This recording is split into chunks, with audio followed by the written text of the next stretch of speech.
Yo creo, Sandrita, yo creo que vamos a dejar las preguntas al terminar la presentación de la doctora Lina Correa. Vamos a tener el bloque como de preguntas de las dos. Listo, gracias, Sofi. Hola, yo los escucho, pero creo que no estoy aún metida en la plataforma. ¿Ustedes me ven? La escuchamos, doctora. Muy buenos días. Hola, muy buenos días también. Por favor, ¿cómo está? Ya Germán está con usted para poderle activarlo de la plataforma. Ya, doc, ya tiene permisos. Ahora sí. Listo, ahora sí. Perfecto, ya, ahora sí me Bueno, permite. entonces, perdóname. Aló, bueno, entonces seguimos con la doctora Liliana Correa. Doctora, muchas gracias por aceptar la invitación de ASTOC a acompañarnos en este simposio. La doctora Liliana Correa, creo que la conocen la mayoría, pero para los que no, es médica cirujana de la Universidad del Rosario, especialista también en ginecología y obstetricia, especialista en medicina crítica y cuidado intensivo. Trabaja en la clínica Reina Sofía y en Colsanitas en Bogotá y es magíster en salud pública. Doctora, de verdad que para nosotros es un placer. Yo hablaba con la doctora Sandra Olaya y le decía, por favor, ayúdanos a que ella nos dé esta charla. Yo soy fiel seguidora de todas sus ponencias. Realmente los temas son muy buenos y la forma como los desarrolla. Entonces, bienvenida a Stock, también es su casa. Esperamos poder seguir contando con usted y muchas gracias. Muchísimas gracias, de verdad, muchísimas gracias por la invitación. Vamos a hablar, digamos, como unos puntos claves de sepsis y embarazo, a pesar de que es un tema muy, muy grande. Pero lo primero, debemos abrir reconociendo que las definiciones han cambiado y que la única manera de que empecemos a reconocer más pacientes con sepsis es que también nosotros abramos la mente a las definiciones, porque si bien un gran grupo de personas que presentan la respuesta inflamatoria sistémica clásica van a tener cuadros infecciosos y cuadros sépticos, hay personas que muestran la sepsis de otra manera y hacen una respuesta muy, digámoslo así, como hiporrespuesta, baja inflamación, los signos no son tan claros. Y esa población en particular es más vulnerable a que no reconozcamos tempranamente la sepsis y las infecciones. Entonces, claramente la necesidad de hablar de estas nuevas definiciones nace desde la epidemiología, porque los casos de incidencia y prevalencia de sepsis en adultos o en embarazo definitivamente depende de que enmarquemos muy bien el grupo de pacientes que está en este escenario. Otra cosa es que las definiciones validadas son esenciales para que hagamos buena investigación y la interpretemos. Y si queremos ver alguna cosa que nos impacte en mortalidad, pues tenemos que tener a los pacientes muy claros en qué grupo están y bajo qué diagnósticos. Podemos hacer mejor enrolamiento en estudios clínicos, definir pronóstico, severidad y mortalidad y sobre todo definir qué pacientes pueden estar en un ala general, qué pacientes requieren una unidad temprana de cuidado intensivo, qué pacientes pueden estar en una unidad de alta dependencia obstétrica, qué pacientes pueden ir a casa y yo le doy egreso con un antibiótico oral. Entonces vemos que la sepsis es tan antigua como la humanidad. Este es el término griego para sepsis y básicamente, históricamente, era putrefacción, putridez e Hipócrates ya hablaba de esta infección que era la sepsis como una descomposición biológica del cuerpo que era peligrosa y de mal olor. Y básicamente cuando una persona tenía una gangrena, claramente sabían que moría por esa, digamos, esa putrefacción tisular.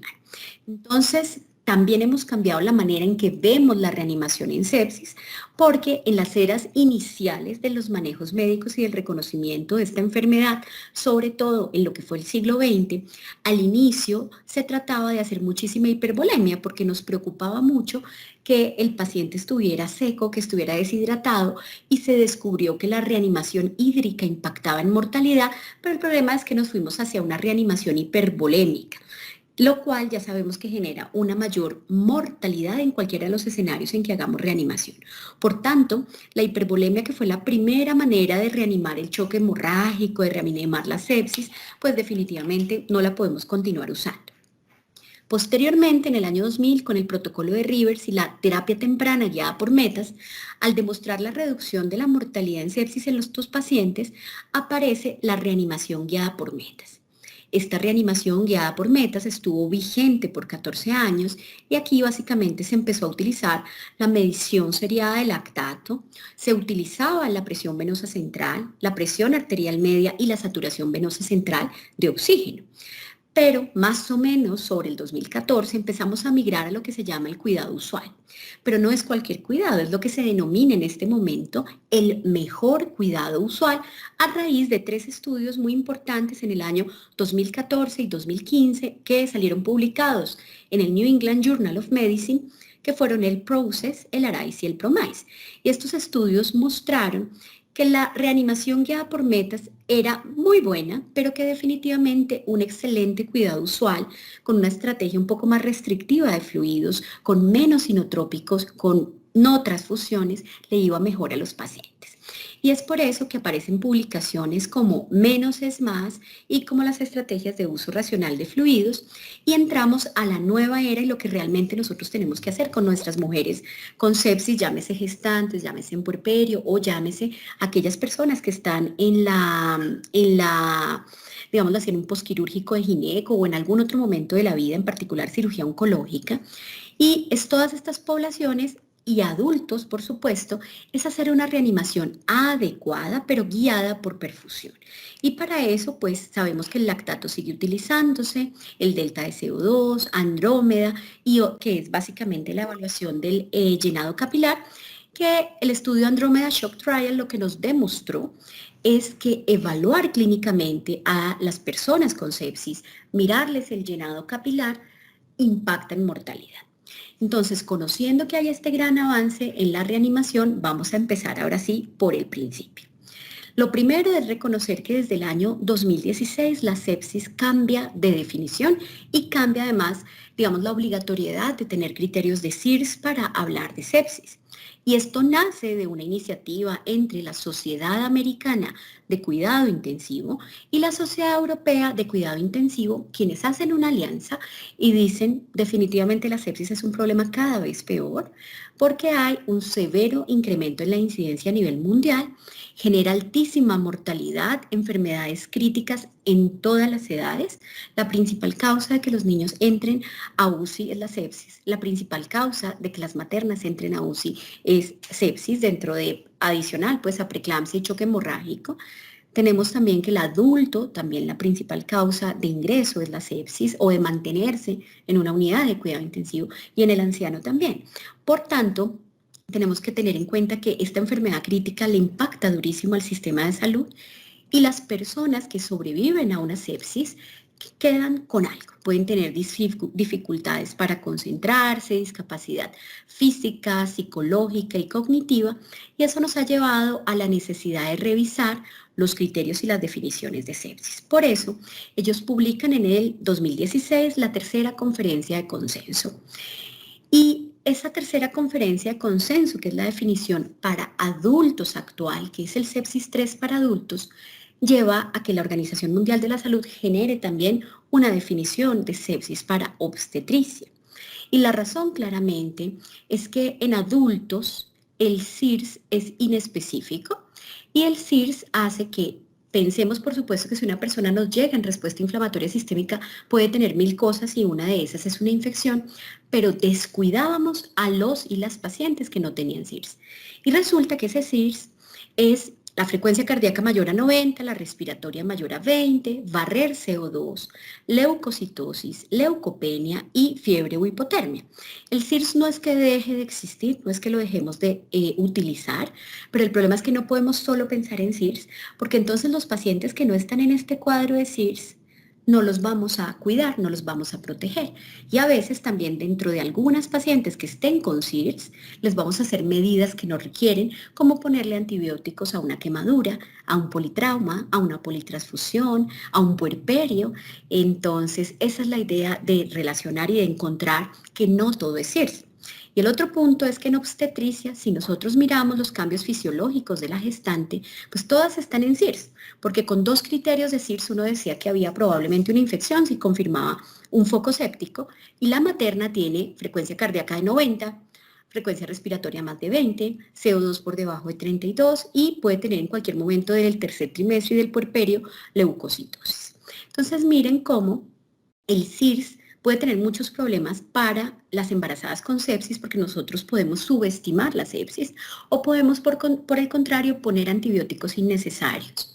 Y el problema es que durante el embarazo y el puerperio es más posible que subestimemos sepsis o que interpretemos algunas cosas como cambios fisiológicos y esa paciente realmente estar enferma, o que hagamos, digamos, estrategias inapropiadas. Y miren que esta estrategia de cambiar la definición tiene muchísimas razones de ser, porque los criterios de SIRS son sensibles, pero son poco específicos.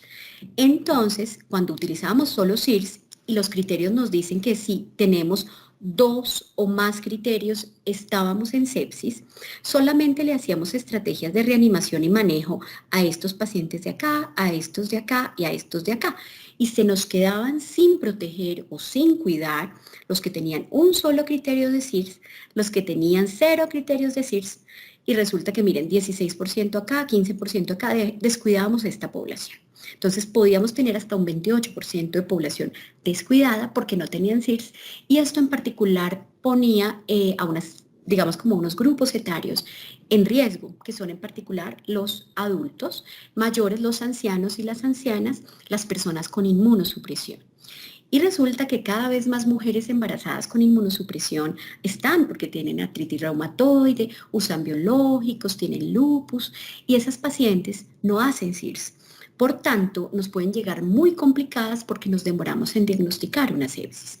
Entonces, si nos enfocábamos solo en SIRS, había poblaciones vulnerables como gestantes, ancianos y personas con inmunosupresión. Por tanto, desde el 2016 definimos sepsis y definimos shock séptico para los adultos anclados en la definición del sepsis 3. Y es muy importante conocerla, primero porque nuestra paciente deja de ser obstétrica a los 40 días del puerperio y pasa a ser una paciente ginecológica, pero porque también nosotros tenemos pacientes ginecológicas postquirúrgicas o de cáncer, y debemos conocer el sepsis 3 además porque fue la manera en que la Organización Mundial de la Salud hace la definición de sepsis obstétrica actual, que es del 2017 y que está enmarcada en que reconozcamos el sepsis 3. Entonces, ¿qué hay de nuevo en el sepsis 3? Lo primero, las definiciones cambian, se evalúa y se le da mucho más énfasis a la disfunción orgánica, se disminuye ese enfoque excesivo en inflamación que era el SIRS, porque recuerden que 1 de cada 8 pacientes que está choqueado no tiene SIRS. Entonces, a ese 1 que está en choque y que tiene 40% de probabilidades de morirse, es posible que yo no le ponga atención. Y el otro punto es que había muchos pacientes con SIRS que no teníamos por qué darle grandes terapias antibióticas, por ejemplo, una mastitis, una plétora mamaria, pancreatitis, trauma, gran quemado. Estos pacientes hacen muchísimos SIRS y realmente no tienen una infección. Y el otro punto es que desde el 2016 ya no hablamos de sepsis severa porque es redundante, sino que hablamos solamente de sepsis, porque por solo ser sepsis ya es severa. Entonces, la definición actual para la población adulta es que sepsis es una disfunción orgánica potencialmente mortal causada por una respuesta disregulada del huésped a la infección. Y esta palabra disregulada es la palabra correcta y la palabra apropiada que realmente nos cambia la manera en que vemos la sepsis, porque nos vamos a imaginar a 2 pacientes, Ana y Luisa. Ana tiene 20 semanas de embarazo y Luisa también. Ambas pesan 50 kilos. Ambas tienen una pielonefritis por una Escherichia coli ble. Entonces, ambas tienen E. coli ble y ambas tienen E. coli ble. Ambas tienen urocultivo positivo y ambas tienen hemocultivo positivo. Ambas tienen fiebre, pero resulta que a Luisa yo la tengo a Ana, la tengo en una habitación de sala general, tiene antibiótico, tiene una venita, le pongo ertapenem una vez al día y cuando le da fiebre le doy Dolex. Pero tenemos a Luisa en cuidado intensivo. La tenemos ventilada, la tenemos con falla renal, la tenemos con falla hepática, con trombocitopenia, está con 2 vasopresores. ¿Por qué si ambas tienen 20 semanas, ambas tienen E. coli ble, pielonefritis, pesan 50 kilos, ambas son de la misma raza latinoamericana? ¿Por qué Ana está tan bien y por qué Luisa está tan mal? La respuesta precisamente nos la da esta disregulación de la disfunción orgánica, y exactamente lo mismo pasa en COVID, porque en COVID lo que hay es una respuesta disregulada del huésped a esa infección viral por COVID. Entonces, esta definición de sepsis es muy, muy válida porque nos aplica para todas las infecciones y nos explica por qué a una paciente le puede ir tan mal y a otra le puede ir tan bien. Y por último, dentro de ese marco de pacientes con sepsis, yo puedo coger un grupito de pacientes con choque séptico y son aquellos que tienen una disfunción de la perfusión, que no les llega suficiente oxígeno a la mitocondria, que no entra al ciclo de Krebs y que tiene anormalidades del metabolismo celular que incrementan mortalidad. Y cuando yo digo shock séptico, estoy diciendo que esta persona requiere vasopresores para mantener una presión arterial media por encima de 65 milímetros de mercurio y un lactato mayor a 2 cuando ya le he puesto líquidos, cuando ya resolví la hipovolemia. Entonces, ese choque séptico es refractario a fluidos, ya le puse líquidos prudentes, está en el contexto de sepsis porque puede haber otras causas de choque y requiere vasopresores para mantener esta presión y tiene hiperlactatemia. Cuando yo digo que una de nuestras maternas está en shock séptico, ya tengo que pensar que tiene 40% de mortalidad. Por tanto, es súper importante que yo haga cosas para corregir ese choque séptico rápidamente. Y recuerden además que la asociación entre hipotensión e hiperlactatemia indica disfunción celular y disfunción cardiovascular y ya nos dispara la mortalidad. El otro punto de la definición 2016 es que se considera disfunción o falla orgánica a través de la medición del SOFA, siendo el SOFA entonces un puntaje secuencial de disfunción orgánica y ese puntaje del SOFA, que es súper antiguo, de hecho tiene como vasopresores algunos que ya no se usan, definitivamente ha sido de todas las escalas para medir órganos alterados la mejor escala. Y en adultos, porque hay un SOFA obstétrico, pero en adultos básicamente es un puntaje de 6 órganos para ver qué afectación hay de los distintos, digamos, partes del cuerpo. Y aparece también entonces el Quick SOFA como una herramienta a la cabecera del paciente, un criterio simple que nos permite con solo examinar al paciente durante 1 minuto, ver como un tamizaje si es posible que nuestro paciente tenga sepsis.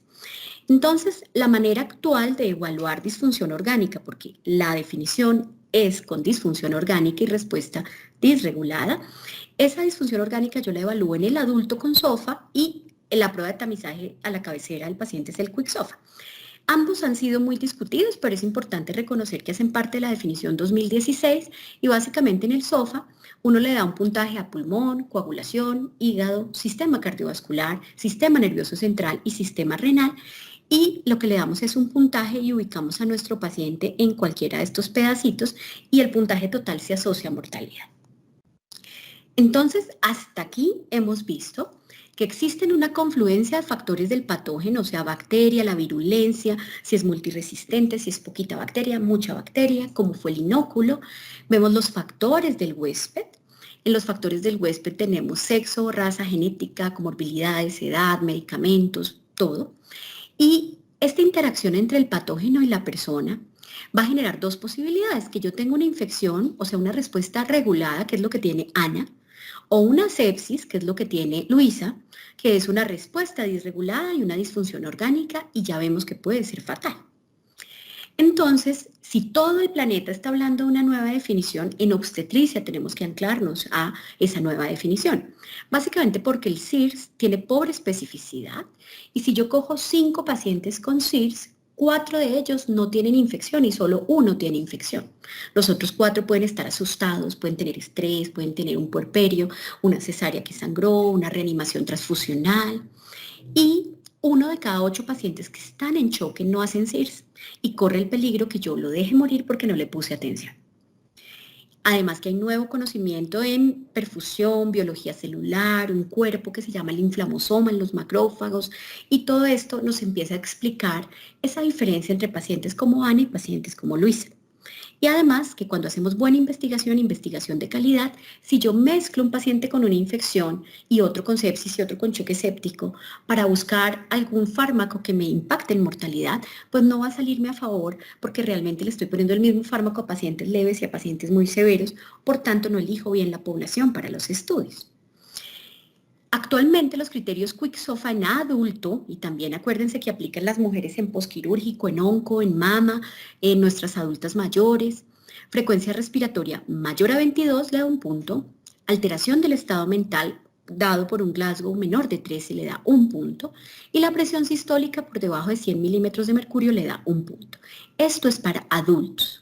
pero se ha visto que yo me demoro solo 1 minuto haciendo el Quick Sofa, y si aparte de eso le evalúo el llenado capilar, le mido en los deditos cómo va el llenado capilar, cuánto se demora en llenar y en reperfundir, esto nos mejora muchísimo el criterio, y si le tomo gases y le mido el lactato, pues aumento realmente valor positivo predictivo, valor predictivo negativo, sensibilidad y especificidad, y es por eso que la primera estrategia para saber de sepsis es reconocer las nuevas definiciones en adulto y en obstetricia, y reconocer las pruebas que llamamos como de tamizaje, como de detección rápida. ¿Por qué? Porque cuando lleguen nuestras pacientes con fiebre y una infección urinaria y taquicardia, hay que rápidamente definir si pienso que tiene sepsis, que es una emergencia, o si es una infección que puedo pedirle un cuadro hemático, una PCR, darle liquiditos y que venga en 2 horas. Y es por eso que se propone hacer estas estrategias rápidamente como pruebas de tamizaje. En el 2017 apareció por una propuesta que es la propuesta de SOMANS de la Sociedad Obstétrica de Obstetricia y Ginecología de Australia y Nueva Zelanda, y ellos reconocen que el mundo migró a esa definición del sepsis 3 y que la paciente gestante podría beneficiarse de estas pruebas de tamizaje como el Quick Sofa. Sin embargo, reconocen que hay cambios fisiológicos, por tanto proponen el Obstetric Modified Quick Sofa, o también lo llamamos SOMANS, y básicamente es el Quick Sofa modificado obstetricia, que es simplemente una prueba rápida de detección a la cabecera del paciente. Y aquí encontramos una frecuencia respiratoria mayor a 25, cualquier estado mental no alerta, una presión sistólica por debajo de 90 milímetros de mercurio. Entonces, el grupo de SOMANS lo que propone para obstetricia es que reconozcamos en el servicio de urgencias, en la sala de partos, en la sala de cirugía, en cualquier lugar que se llame el momento cero, básicamente si mi paciente podría estar en este grupo de personas con sepsis o si tiene otra cosa. Entonces la frecuencia respiratoria le suben a 25, porque 22 es para adulto, 25 para gestante. El estado mental alterado, cualquiera no alerta. Y aquí tal vez esta palabra, yo sí quiero que nos quede a todos como muy claros, es que lo más grave que podemos tener en la vida es una gestante que no esté alerta, una gestante que esté agitada, que esté inconsciente, que esté somnolienta, que esté letárgica o que esté ansiosa, desesperada. Ténganle pánico a esa paciente porque es una paciente que se va a morir si no hacemos algo. Toda gestante que tenga cualquier alteración de su estado mental tiene un efecto adverso a medicación, tiene un choque o un sangrado escondido que no estamos viendo, tiene un sangrado intraperitoneal, le va a sangrar una hemorragia cerebral, va a convulsionar por eclampsia, tiene un PRES, está séptica. Digamos que hay que pensar siempre que cualquier gestante que no colabore es una paciente que está muy grave, que puede tener algo que no estamos viendo. Y el otro tercer punto es la presión arterial sistólica por debajo de 90 milímetros de mercurio, reconociendo que nuestras gestantes son hipotensas en segundo y tercer trimestre. Reconocen también que la disfunción de órgano puede estar dado solo por oliguria, y aquí vemos que una de las estrategias o monitoreos más avanzados que hay es la sonda vesical, porque realmente uno puede tener un equipo de alta tecnología, un Pico, un ProAcuTech, cualquiera de estas estrategias para medir la última termodilución transpulmonar, pero si no tiene una sonda vesical, pues no sirve tener ese equipo. Por tanto, la oliguria es muy importante y la estrategia de reanimación apropiada, ojalá todas las pacientes tengan sondita y la quitemos tan pronto ya no la necesitemos, y un Obstetric Modified SOFA mayor a 2. Es decir, un SOFA, pero ajustado a los valores de embarazo, que incluye unos cambios en las plaquetas y otras cositas. Y con respecto al shock, se mantiene la misma definición del sepsis 3 adulto, que es hipotensión refractaria a fluidos con lactato elevado y aumento en la mortalidad. Entonces miren cómo la propuesta SOMANS es una propuesta del sepsis 3 traído a la obstetricia. Y resulta que pues sí es muy claro que la mortalidad está muy determinada con el número de órganos que nos falle. Si a mí se me sube un poquito la creatinina, ya estoy acá de mortalidad. Si aparte de eso se me bajan las plaquetas, ya estoy acá en mortalidad. Si se me bajan mucho las plaquetas, estoy acá. Si se me suben las transaminasas, estoy acá. Si requiero noradrenalina asociada a todo lo anterior, estoy acá. Entonces miren cómo realmente impacta la mortalidad según cómo vayan fallando los órganos. Con respecto a si podemos utilizar en obstetricia el SOFA modificado obstetricia, sí. Y el SOFA modificado obstetricia rápido, o sea, el Obstetric Modified Quick Sofa, SOMANS, sí lo podemos utilizar, pero es ideal que lo acompañemos de lactato y llenado capilar. Son pruebas muy buenas. vamos a ver que no hay hasta el momento una estrategia diagnóstica perfecta ni de tamizaje perfecto en obstetricia, porque esto lo podríamos cambiar por el MIWOS Score, por el MUSE Score, por los sistemas de alerta temprana, pero lo importante es que en la institución elijamos la que elijamos, sea MIWOS, sea MUSE, sea estrategia de alerta temprana, pensemos en sepsis, lo consideremos una emergencia, por tanto, tengamos alguna manera de, en ese primer minuto de ingreso a triage y al primer contacto médico, algo que nos permita objetivizar si mi paciente puede irse a ese camino de la sepsis. Entonces, la OMS no se tardó mucho, afortunadamente, se tardó menos de un año en unirse a esta iniciativa del Sepsis 3 y sale esta publicación, que es la definición de consenso actual en sepsis, en la cual hacen una revisión sistemática de la evidencia en adulto y en lo que hay en obstetricia. Y claramente este panel de expertos, autores, coinciden con la sociedad americana y la sociedad europea en que se requiere una definición muy clara de sepsis obstétrica para poder determinar la carga de enfermedad, la incidencia, el diagnóstico y el tratamiento, y ellos revisan todas las definiciones, incluyendo el sepsis 3. Y es por eso que nos llega la definición de consenso de la Organización Mundial de la Salud en el 2017, y nos recuerda que la sepsis materna es una condición que pone en riesgo la vida. O sea, ahí ya le estamos diciendo que es potencialmente mortal, que es lo que nos dice el sepsis 3. Condición que pone en riesgo la vida, definida como una disfunción orgánica potencialmente mortal asociada a una infección durante el embarazo, el parto, el posaborto o el periodo posparto. Entonces miren que este consenso liderado por expertos de OMS en 2017 se anida en el sepsis 3, reconoce que las maternas se nos mueren de sepsis, que en cualquier momento de su embarazo, desde el primer día hasta el puerperio, puede hacer sepsis y que es una disfunción orgánica y que es potencialmente fatal.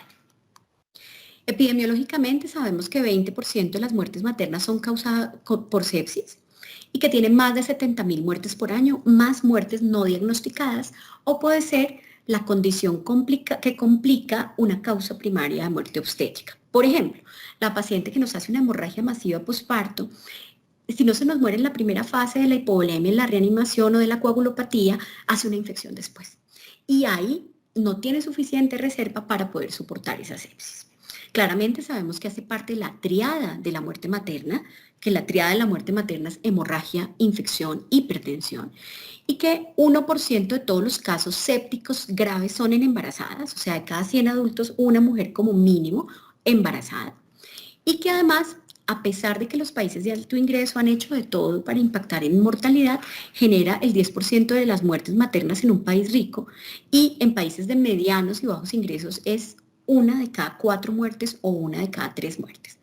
Y los factores de riesgo son los mismos de cualquier mortalidad materna, morbilidad materna extrema, que son la edad materna, o sea, edades extremas, nivel educativo, aseguramiento, a más pobreza y más, digamos, bajo nivel educativo hay más riesgo, la raza negra, hispana, indígena, hospitales que atienden menos de 1.000 partos por año, las primis, el embarazo múltiple, preeclampsia y la hemorragia posparto como factores de riesgo. Pero aquí quiero enfocarme en el factor de riesgo modificable en el que nosotros podemos impactar, y es la cesárea. Resulta que hacerse una cesárea o hacer una cesárea aumenta el riesgo de infección 5 a 20 veces comparado con un parto vaginal. Por tanto, aquí sí podemos impactar, y toda estrategia que hagamos institucional para reducir el número de cesáreas reducirá la sepsis. Y la cesárea aumenta el riesgo de infección del sitio operatorio superficial o órgano-espacio, infección del tracto urinario, mastitis o infección respiratoria aguda. Hay que recordar también que podemos impactar en reducir los tactos vaginales, en lavado de manos y en menor rotación del personal, porque cuando rota muchísimo el personal aumenta la sepsis. Esta publicación del BMG Open of Maternal Mortality nos sale una cosa muy interesante en Reino Unido, que es que ellos dicen, bueno, hemos hecho de todo, porque el King College de Londres y el Royal College, ustedes saben que ha hecho de todo por reducir mortalidad, pero aún así se les mueren por sepsis. Y ellos reconocieron que sus factores de riesgo son 5. Edades extremas, embarazo múltiple, cesárea también en ellos, el óbito fetal, pero este es el más importante, que es los quintiles de pobreza. Entonces, las poblaciones que están más deprivadas económicamente hacen más mortalidad por sepsis, incluso en países ricos. Por tanto, sigue siendo un problema de equidad la muerte por sepsis. Por otra parte, este es un artículo muy interesante que nos dice que definitivamente la sepsis es una amenaza y las causas de que una mujer gestante o en puerperio se nos mueran, las causas de fondo, es uno, el retraso en buscar ayuda. Dos, los recursos con los que cuenta la paciente, el sistema de referencia y contrarreferencia y la institución. El retraso en la atención, en particular porque nos llegaba una paciente con fiebre. Sí, señora, cuadro hemático, PCR, monitoría, vengan 2 horas. Y pasaban esas 2 horas y la señora hipoperfundida. Problemas de transporte y remisiones, problemas de infraestructura, equipos y servicios, y por supuesto también la falta de cama en cuidado intensivo, que eso ha impactado en mortalidad. Con respecto a los signos vitales, hay una cosa que la detección tanto de la hipertensión como del shock en el embarazo es más difícil y que cuando hablemos de shock tenemos que pensar en algo muy grave, porque una mujer que está hipotensa no está perfundiendo todas sus células y sus mitocondrias entran en un estado anaeróbico y tenemos que pensar en el problema de perfusión tisular, porque clásicamente solo vemos la taquicardia, la hipotensión y la mala perfusión de órganos distales, pero sabemos que la detección de shock en embarazo es más difícil por los cambios fisiológicos y porque los umbrales clásicos pueden no ser ideales en embarazo. Entonces yo tengo una materna con 60 de presión arterial media y tiene 15 años y pues uno dice, no, es que esa es su presión normal. Entonces tenemos que mirar que es difícil detectar shock en embarazo por todos esos cambios fisiológicos y yo tengo que ser más mal pensada. Entonces yo miro, si esa niña de 15 años que está con 59 de presión arterial media, está hablando, está despierta, está comiendo, está bien perfundida, orina, probablemente esa presión está bien para ella y su lactato está normal, bien. Pero si ese mismo 59 milímetros de mercurio de presión arterial media se asocia a una paciente somnolienta, friita, medio diaforética, con llenado capilar de 5 segundos, con lactato en 2,5, esa paciente está grave y requiere vasopresor. Y recordar que si retrasamos el diagnóstico, empeora el desenlace. Por eso hay que hablar toda esa parte de las definiciones. Entonces, ¿cómo vamos a manejar a las pacientes? Hay que sospechar sepsis y sospecharla rápido a la cabecera del paciente en un escenario de tamizaje rápido, que puede ser el Obstetric Modified Quick SOFA mayor a 2, que ya lo vimos, que es el SOMANS. Entonces, si mi paciente tiene, por ejemplo, somnolencia, ya le da 1 punto, si la paciente está agitada le da 1 punto, presión arterial sistólica de menor de 90 le da 1 punto y la frecuencia respiratoria en 27, 28 le da 1 punto. Entonces, usar el Obstetric Modified Quick SOFA, que es el recomendado por varios grupos. Las escalas de alerta temprana son muy bonitas porque además, si yo implemento en mis instituciones la escala visual de alerta temprana de la OPS, con esta escala puedo irme a sepsis, preeclampsia, eclampsia, me puedo ir a hemorragia posparto, puedo en TEP también usarla, entonces esta me sirve para todo, no solo para sepsis, o puedo utilizar otras escalas como las escalas de alarma de embarazo de adulto. Cualquier escala que use de tamizaje, me gasto 1 minuto en hacerla y la debo hacer en triage, la debo hacer en el momento cero donde yo sospecho una complicación obstétrica. Y hago también lactato y llenado capilar. Mido rápidamente gases con lactato y llenado capilar, no lactato en sangre, ese no está validado, son los gases arteriales con lactato. Más en los gases vemos otro montón de cosas que impactan en mortalidad, como la base exceso, como el grado de acidosis, la compensación, puedo ver otras cosas.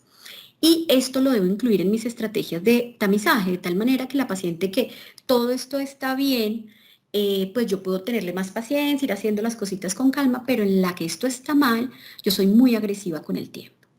Y debo recordar que cualquiera que esté hipotensa en el contexto de sepsis ya se llama choque séptico. Y entonces yo tengo muy poco tiempo para hacer una evaluación de la disfunción de órgano, pero al tiempo hago las estrategias de reanimación.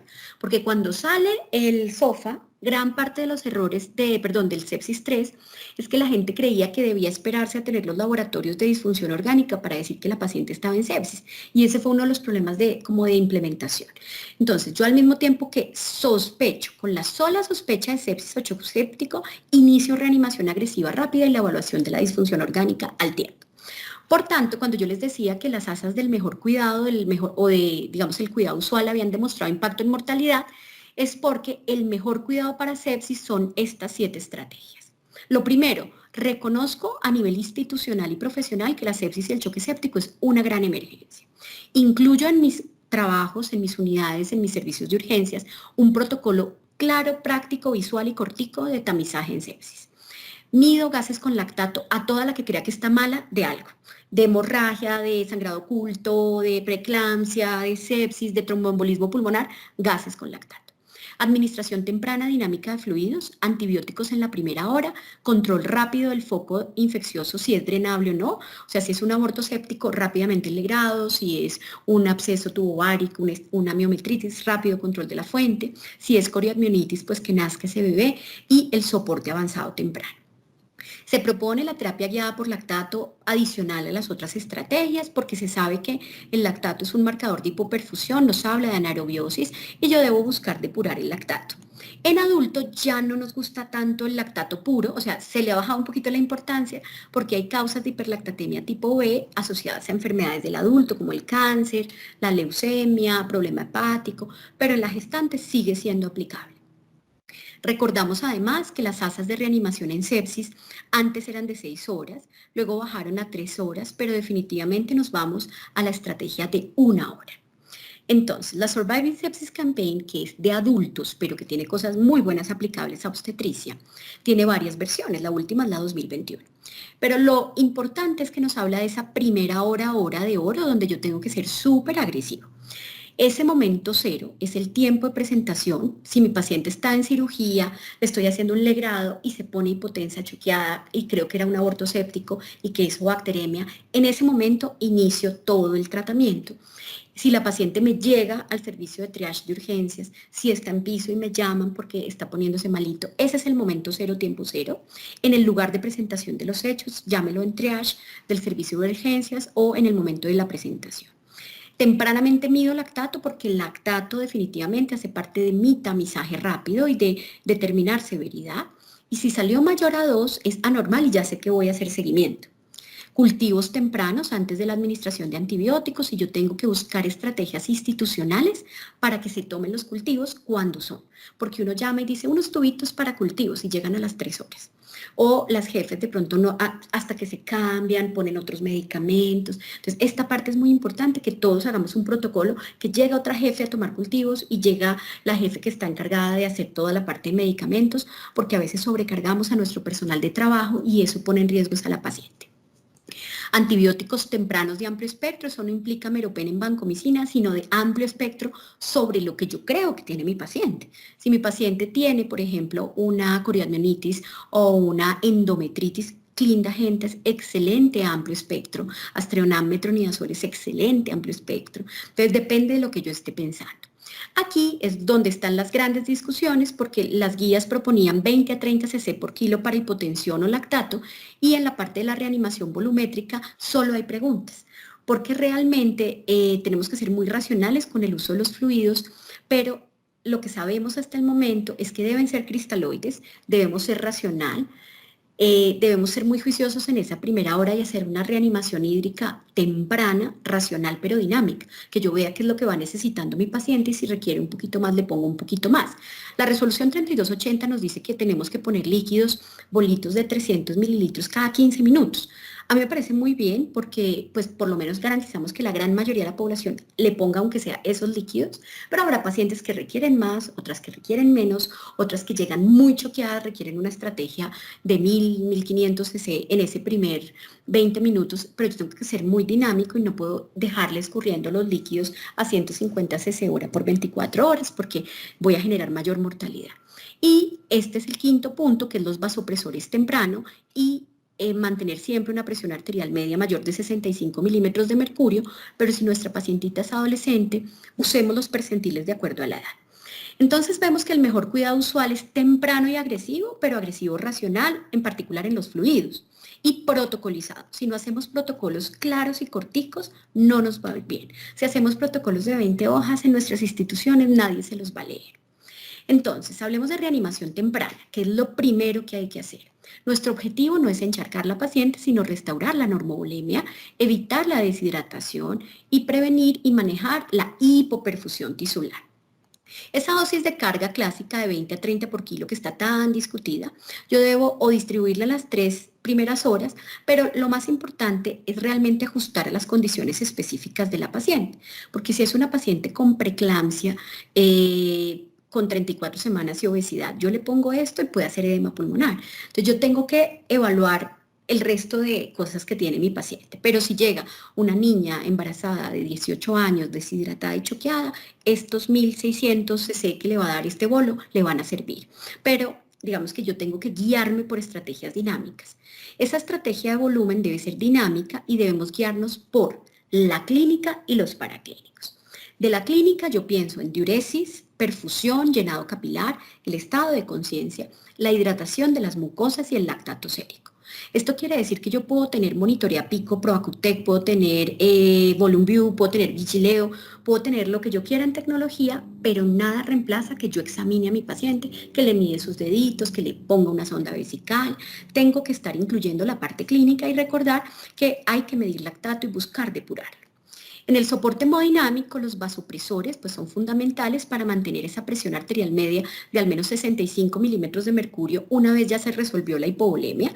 Es decir, que yo no puedo poner vasopresores si mi paciente está deshidratado porque se muere. Entonces tengo que hidratar, ver que esté normovolémico y ahí sí pongo vasopresores. Si persiste en choque y si persiste con menos de 60 o 65 milímetros de mercurio.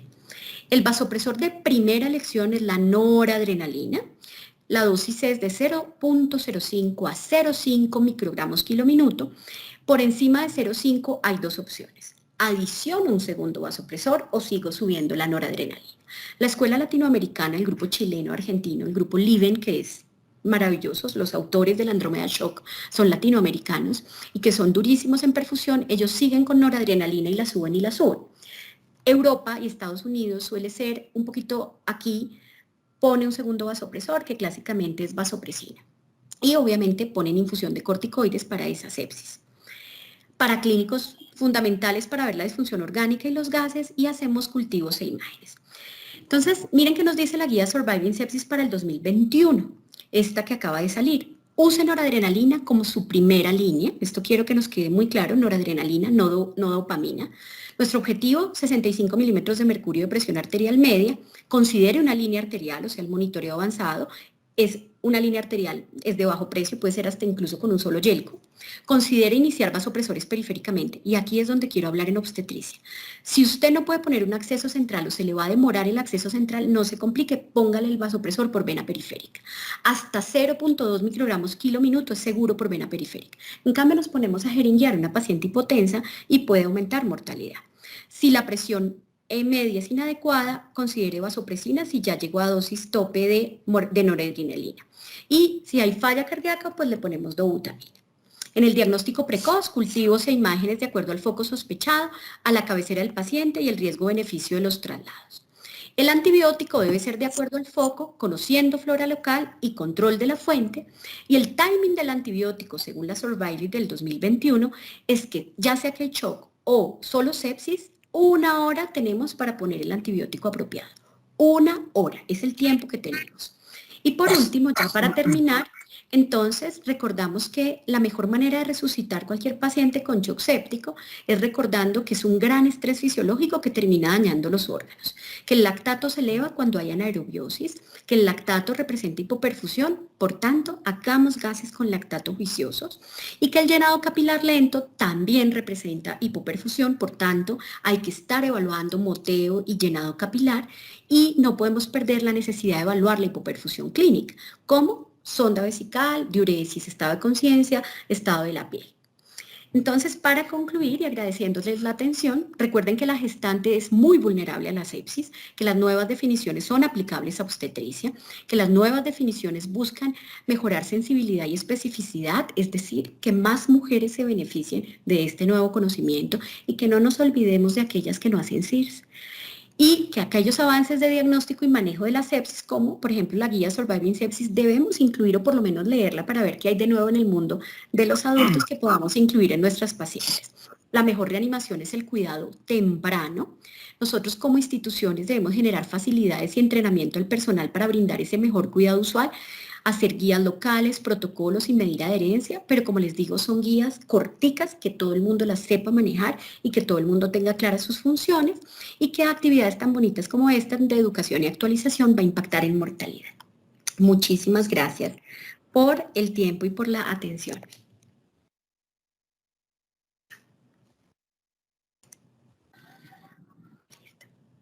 Doctora, muchas gracias. Excelente presentación. Tenemos preguntas.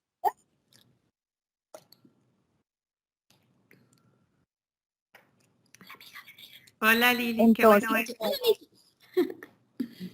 dice, a ver, doctora Liliana, bueno, muchos saludos. Gracias por la revisión y presentación. La pregunta es, con respecto a los cultivos, su recomendación luego de la revisión es hacer 1, 2 o 3 hemocultivos. ¿Y se recomienda además cultivar la orina dentro de los cultivos a solicitar? Muy buena pregunta. Yo creo que uno debe ser costo rentable. Digamos que las guías dicen 2 anaerobios y 2 aerobios y 1 anaerobio, pero realmente en embarazo puro no vamos a tener mucha sepsis por anaerobios, va a ser más en el puerperio. En el puerperio sí hemos tenido infecciones muy graves por anaerobios, en infecciones de cesáreas e infecciones peritoneales, pero digamos que si uno quiere ser pragmático, puede pedir 3 hemocultivos aerobios y en población muy específica los anaerobios. Yo creo que hay que pedir los 3 solamente aerobios y el urocultivo sí. El urocultivo sí porque nuestras maternas tienen bacteriuria sintomática, tienen como causa de sepsis, por supuesto, infección urinaria, en el puerperio también.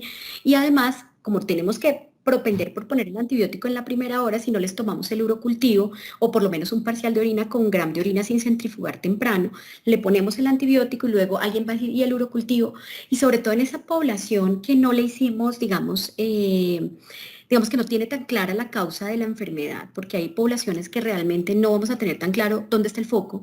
Luego al rato nos dicen, no, pero tenía parcial de orina con gram de orina bien al ingreso, pero nos quedó la duda si era una infección urinaria. Entonces, en esas sepsis ocultas, digamos que siempre nos dimos cuenta que nos hizo falta haber hecho el urocultivo. Entonces, ya entrados en gastos, como le vamos a poner una sonda vesical para monitorizar diuresis, pues hagámosle el urocultivo.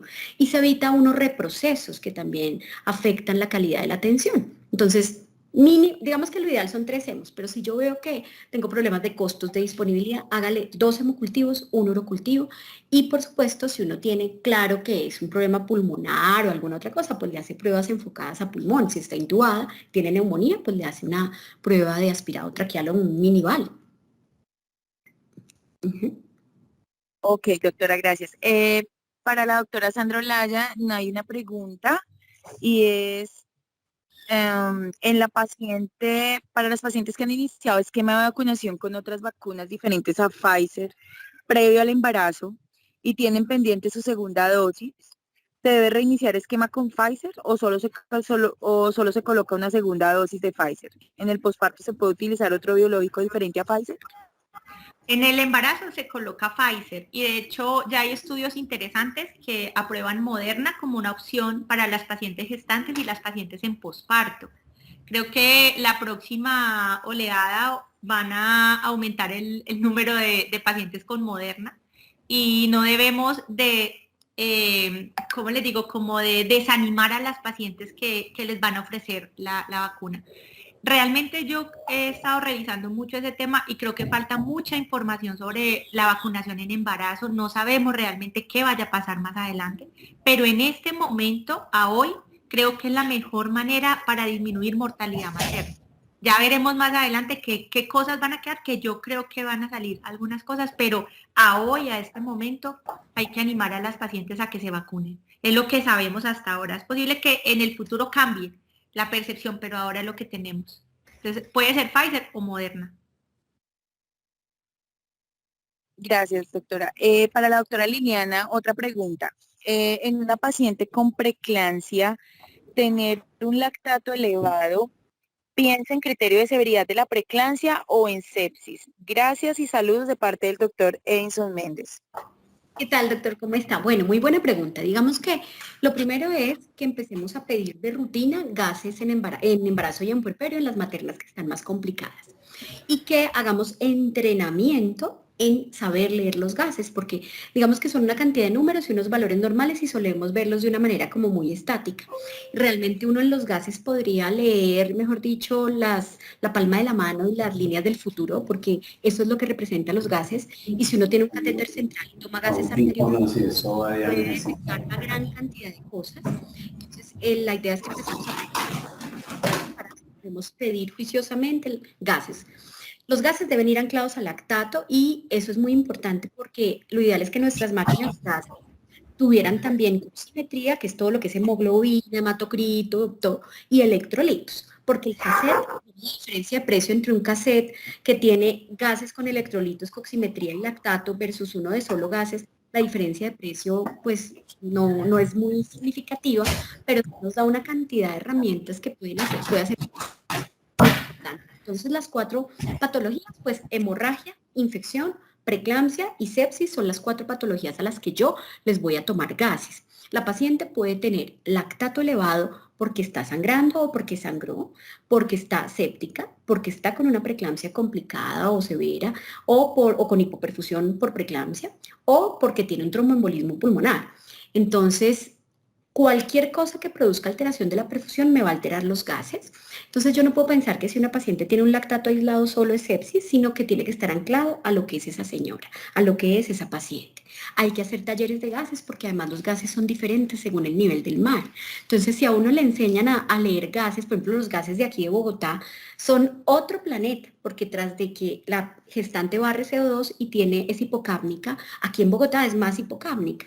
Entonces uno tiene que interpretar los gases según el nivel del mar, hacer talleres y talleres y talleres, porque los gases te muestran cantidad de cosas. Por ejemplo, una paciente sangró 2 litros y yo la reanimé, la transfundí, le hice el código rojo, le puse fibrinógeno, todo lo que hay que hacer para que la paciente no se muera, ¿cierto? Y resulta que le hago los gases, el pH está bien, entonces el bicarbonato está ahí como ya bajito pero más normalizadito y uno como que puede no ver mucha cosa, el lactato está ahí en 2,8 y resulta que la base exceso está muy negativa. Y resulta que esa base exceso también se asocia a una paciente muy grave. Entonces la idea es que tenemos que usar más gases. Si los cassettes están bien validados, la hemoglobina de gases es excelente y se demora 1 minuto en procesarse, entonces yo puedo tener hemoglobina casi que en tiempo real. Y los electrolitos, cuando están bien configurados, es una estrategia maravillosa para que yo tome decisiones, porque resulta que de pronto mi paciente está hipercalémica o está hipocalémica en relación con una hiperemesis gravídica y sepsis. Entonces, una paciente, por ejemplo, en sepsis que yo no le mida potasio, si está por debajo de 2,8 de potasio, se puede morir, nos puede hacer un paro. Entonces, hay que ser muy juiciosos, si lo puedo hacer por gases o si no, pues centrales. Pero cuando uno mira los costos de una prueba central de sodio, potasio, cuadro hemático, curiosamente los gases son mucho más económicos. Entonces hay que empezar como a utilizar esta tecnología POCT, que significa Point of Care Testing, que es todo lo que yo puedo hacer a la cabecera del paciente y que en últimas me representa un impacto en reducción de costos, reducción de complicaciones y reducción de mortalidad. Gracias, doctora. Doctora Sofía, El doctor Wilson Ricardo Tovar nos... Hola. soy Hola, Juliana. hola, Sofi. ¿Puedo hacerle una pregunta a la doctora Liliana? Claro. Doctora, Claro que sí. tengo una paciente con choque séptico con doble vasopresor, es valorada por cardiología, manifiesta que tiene una miocarditis séptica, que tiene una fracción de eyección disminuida del 40%, una paciente de 33 años. Le puedo iniciar dobutamina y tiene 136 a 140 de cardíaca. Ok. Gracias. Bueno, ahí mira que esa paciente es bien particular. Entonces, esa paciente, tú puedes hacer muchas estrategias. La miocardiopatía séptica es frecuente y la tenemos que pensar más. Entonces, hay que monitorizarla mejor y esa paciente en particular requiere algún tipo de monitoreo avanzado, por ejemplo, un pico que nos permita ver la fracción de eyección global minuto a minuto, el gasto cardíaco minuto a minuto, para que esa dobuta no la pongas a ciegas. Entonces, ahí es donde sirve esa tecnología en particular que uno viene el radiólogo intervencionista o el anestesiólogo, le pone los catéteres y es aprender a identificar esa arañita, esos números y esos colorcitos. Entonces, para que lo miras. Si mi paciente está taquicárdica, 140 de cardíaca y yo le pongo dobuta, le da unos sustico, aunque puede tocar ponerla porque es ese corazón haciendo así, ¿cierto? Entonces hay múltiples cosas que podemos hacer. Una es cambiar a un inodilatador, es decir, levosimendan. Levosimendan tiene una menor tasa de arritmias y una menor tasa de taquicardia, aunque igual hace taquicardia de arritmias, pero menos que dobuta, pero es de más alto costo. Pero en una materna tiene otra gran ventaja que es perdón, es como un Red Bull para el corazón. Entonces tú le pones una única dosis de levosimendan que te dura 24 horas. Durante esas 24 horas estás pegada a esa paciente, cuidándola de las arritmias o taquicardias, la gran mayoría no hacen. Y ya pones ese inodilatador y es una única dosis. En cambio, con Dobuta tú puedes requerir 5 días, 6 días. Puedes igual, si el corazón está muy mal, poner las dos cosas, Dobuta y levosimendan juntos. También está la opción de milrinones si tengo algo de hipertensión pulmonar, por eso ese monitoreo avanzado sirve. Pero ahí hay una estrategia bien interesante y es súbele la vasopresina y bájale la nora, porque resulta que la noradrenalina tiene efecto en aumentar la frecuencia cardíaca, es cronotrópica positiva, en cambio la vasopresina no. Entonces hay ciertas poblaciones que se benefician de subirle un poquito la vaso, bajarle un poquito la norepi y le pones un inotrópico que no produzca tanta taquicardia, que es el levosimendan.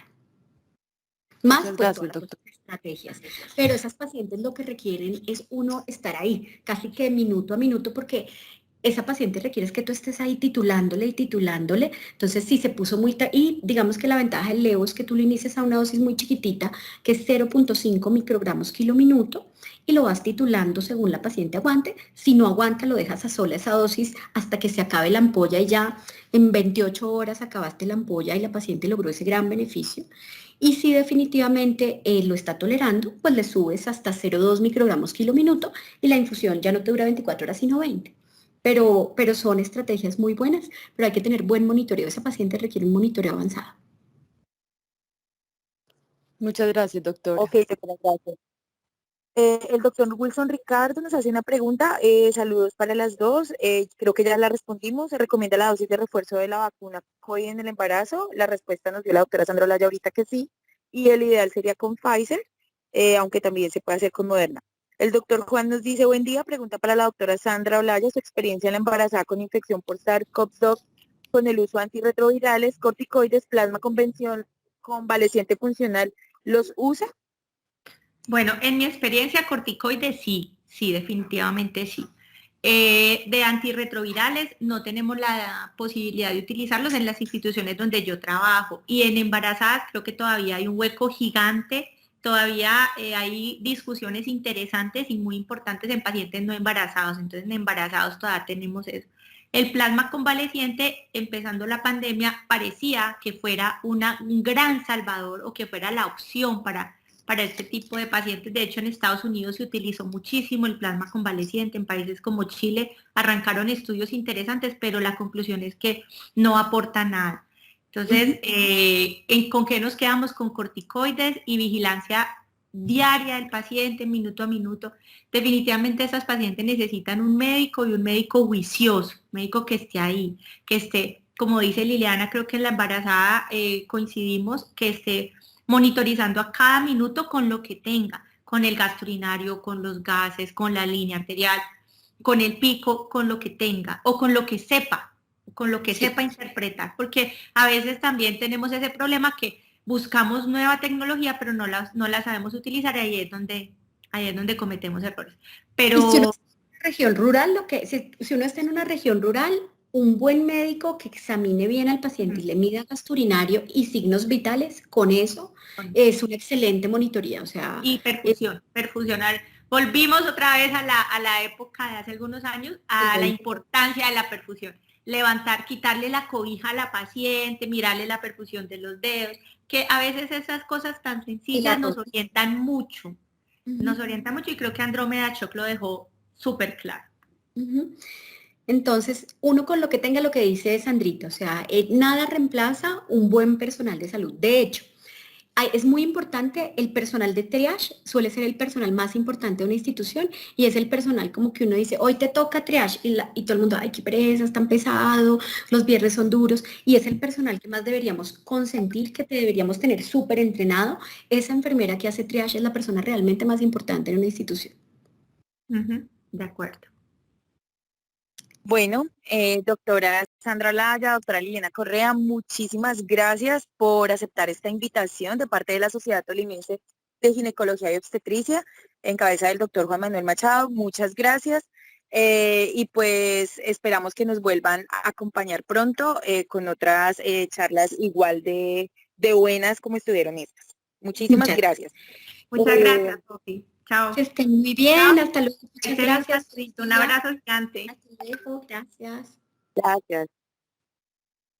Bueno, para los participantes, entonces vamos a nuestro tercer bloque, nuestro bloque de oncología.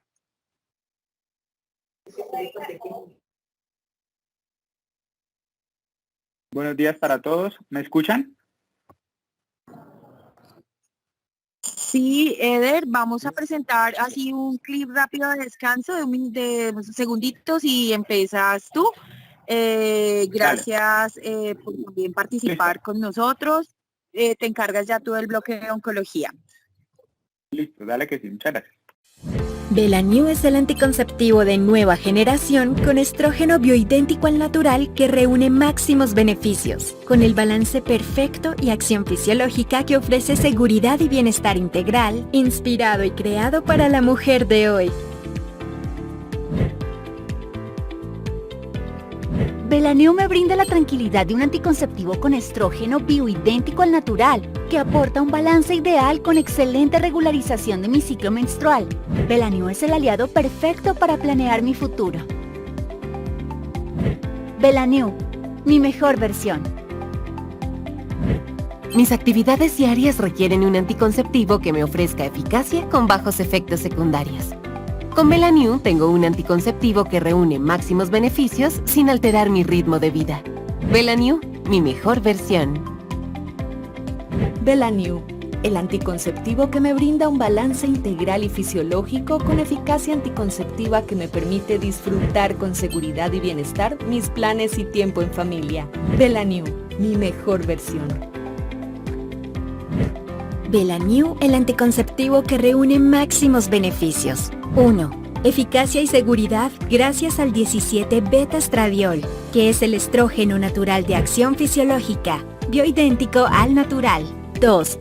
Potencia antiandrogénica gracias al Dienogest, que ha demostrado eficacia terapéutica en la resolución de las manifestaciones severas e inflamatorias del acné y una reducción significativa y sostenida de la producción de grasa en la piel.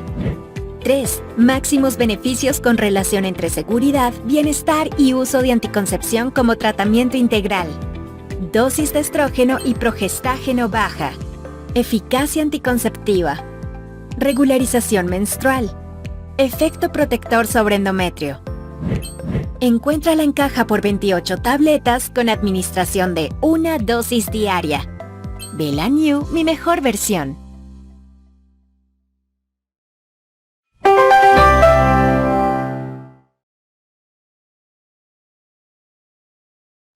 Bueno, buenos días nuevamente.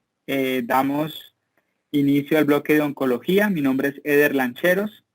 Los dos expositores que vienen a continuación, pues es muy grato conocer y saber que son expositores locales, tolimenses, los dos. Y es importante hacer mención que cada vez en el Tolima están llegando más profesionales de la salud capacitados y entrenados para tratar el cáncer en las mujeres de nuestra región, cáncer de mama y cáncer de cuello uterino principalmente. Entonces, vamos a dar inicio a la primera charla. Es presentada por el doctor Jessy Sánchez Jiménez. Él es ginecólogo oncólogo, egresado del Instituto Nacional de Cancerología y tiene un máster en senología de enfermedades mamarias. Entonces, Germán, podemos dar inicio con el doctor Jessy Sánchez. Me informan que la presentación de él es pregrabada. Entonces estamos atentos. La segunda charla va a ser presentada por el doctor Wilson Tovar, cáncer de mama y embarazo. Y el doctor Tovar, también al final, pues vamos a tener un bloque de preguntas. Muchísimas gracias para todos.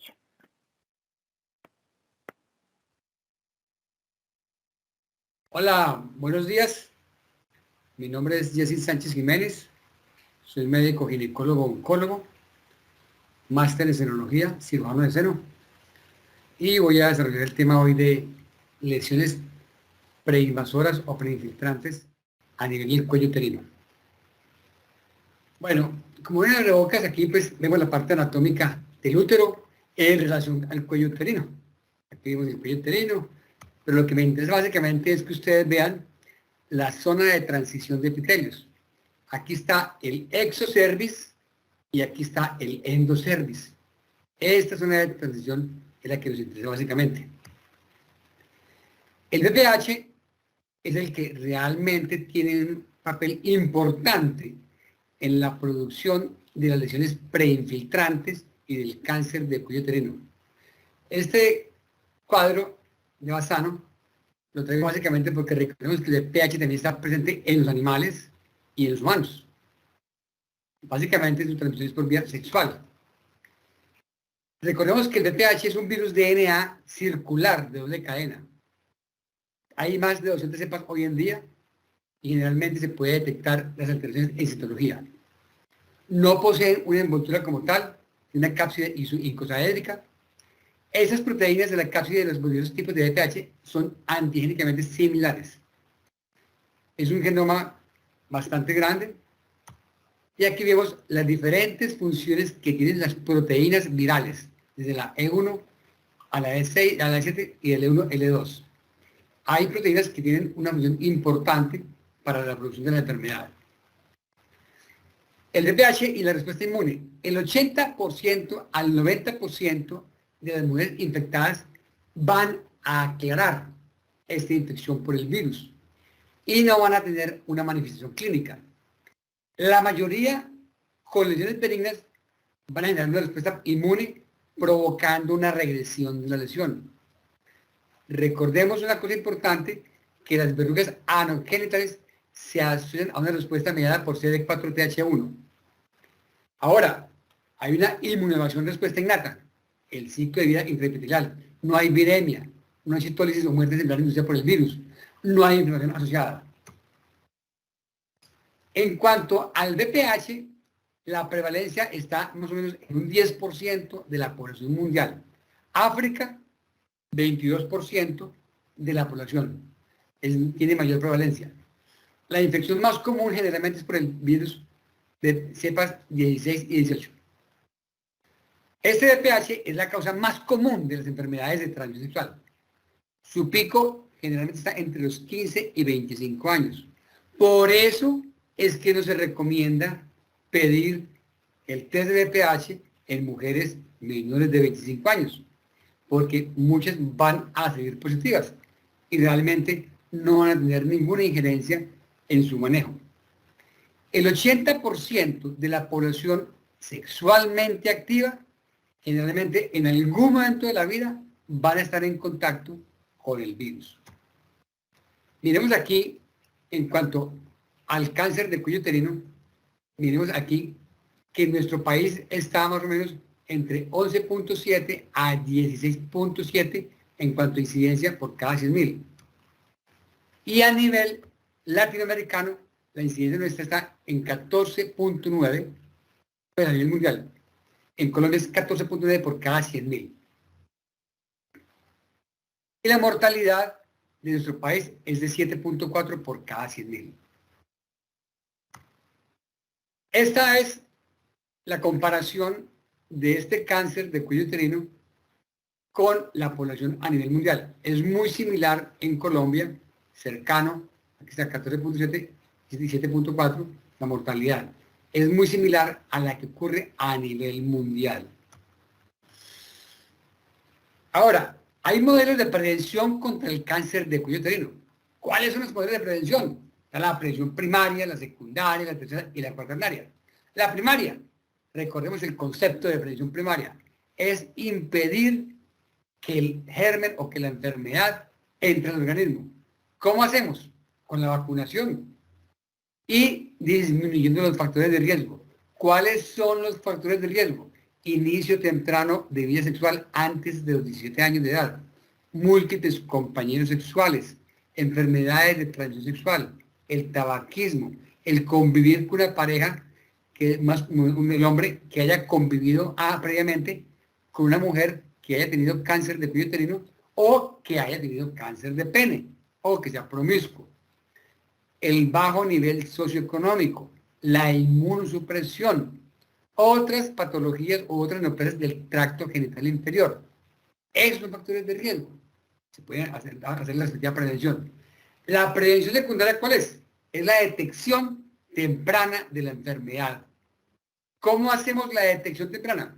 Por medio de la tamización con el BPH, ADN, citología cervicoterina, y también por medio de la colposcopia. La prevención terciaria es impedir que esto ocurra a nivel que la enfermedad produzca daños. Y la prevención cuaternaria es no encarnizamiento, no encarnizarnos con la paciente para tratar de salvarla o hacerle una cosa. No, si la paciente está muy avanzada, pues ahí paramos. Todo esto arrancó con el doctor Papanicolau, que en el año 1927-28 hizo el estudio con respecto a la citología, su conejilla y después su esposa. Pero también al tiempo estaba trabajando el doctor Aurel Bates. Ambos trabajaron, pero quien la promulgó, la divulgó, la popularizó fue el doctor Papanicolau. Tanto así que hoy en día, a nivel mundial, se llama citología cervicoterina o el Papanicolau. Esta citología cervicoterina, el nombre correcto es cervicoterina, no vaginal, porque se toma del cervix, del cuello, del cervix del cuello. Hoy en día manejamos a nivel mundial el sistema Bethesda 2001, que tiene, es un informe que tiene varios puntos. Primero que todo, los datos de la institución o del profesional, la identificación de la paciente, nombre, cédula, dónde vive, dirección, teléfonos. Los antecedentes de la paciente, qué enfermedades ha tenido, la paridad, la última regla, si está embarazada, no está embarazada, cómo salió la citología anterior, si ha recibido quimioterapia, radioterapia o si ha sido intervenida quirúrgicamente. Y después vienen los hallazgos que encontramos al tomar la citología. Entonces, la persona que toma la citología, yo siempre cuando hago estas capacitaciones a nivel departamental, le digo a las auxiliares de las enfermeras que cuando me coloquen, si no recuerdan, coloquen, ¿qué encontré? Encontré una lesión roja, o eritematosa, o un pequeño nódulo sangrante en el cuello, o una pepa, pero que se haga entender. Lo importante es que la citotecnóloga entienda que encontraron algo normal. De esto viene, ¿quién toma la citología? O sea, el nombre, el cargo y la fecha. Ya después viene el trabajo de la citotecnóloga. Va a decir qué tan buena es la calidad de esta muestra. ¿Es satisfactoria o es insatisfactoria? ¿Por qué puede ser rechazada la citología? Porque no viene marcada adecuadamente, no fue fijada, no tiene muestra, la lámina viene partida y completamente destruida, la fue mal marcada, fue un poco de grumo, etc. Y ya después vienen otros hallazgos monoplásicos, inflamación, cambios por dispositivo, otra vez el cambio de la presencia de microorganismos. Entonces van a decir, hay Gardnerella, hay Cándida. Recordemos que siempre que encontremos en la citología un microorganismo, no necesariamente hay que tratarla.